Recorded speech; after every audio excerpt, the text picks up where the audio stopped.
So in my study, the goal is really to identify and characterize signatures both at the molecular level and cellular level, so molecular and cellular signatures of cognitive resilience. So I want to understand exactly what genes, what proteins, what pathways are really involved in or explain individuals that happen to have AD neuropathology, but surprisingly don't actually develop AD dementia, so they stay cognitively intact, and we call them resilient to Alzheimer's disease.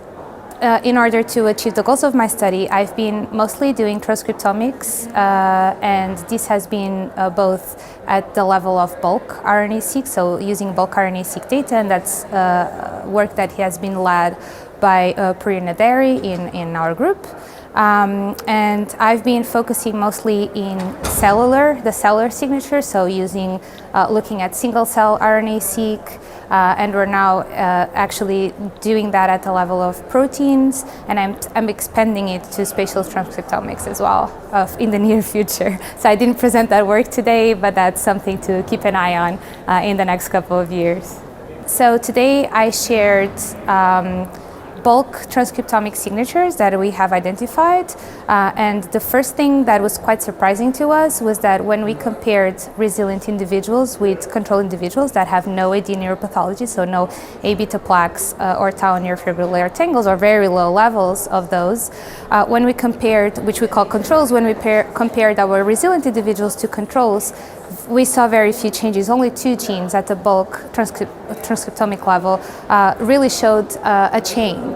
And one of the genes that I talked about in my presentation today, that was the only one that was upregulated, so the expression was higher in resilience compared to controls, was GFAP.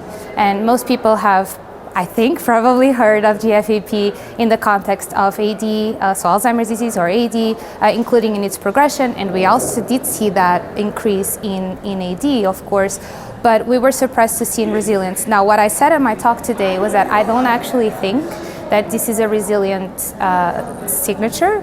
I think this is a response to AD neuropathology, and this is something we're also trying to confirm now.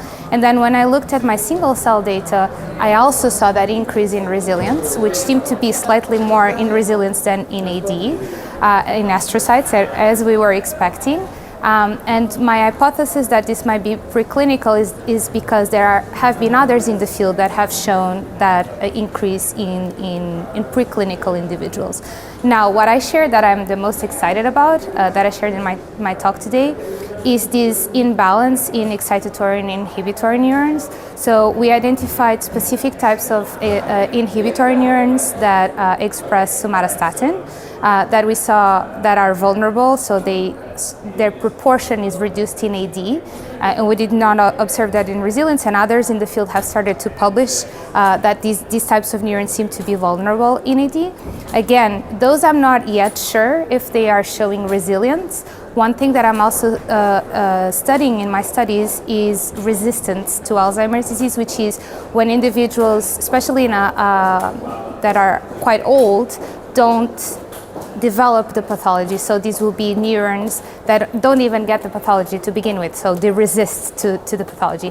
My hypothesis is that those inhibitory neurons that I identified are probably more involved with that than with resilience. However, on the other hand, excitatory neurons, I actually identified the subtype that expresses a gene that has been identified from genome-wide association studies with resilience, and I've identified a subtype of excitatory neurons that really increase their proportion in resilience, and those I'm almost certain they look very resilient to me. And I also gave a snapshot on some of the characterizations in terms of proteins, the spatial characterizations that I'm doing of these neurons to confirm their existence and that they are actually resilient in an independent cohort.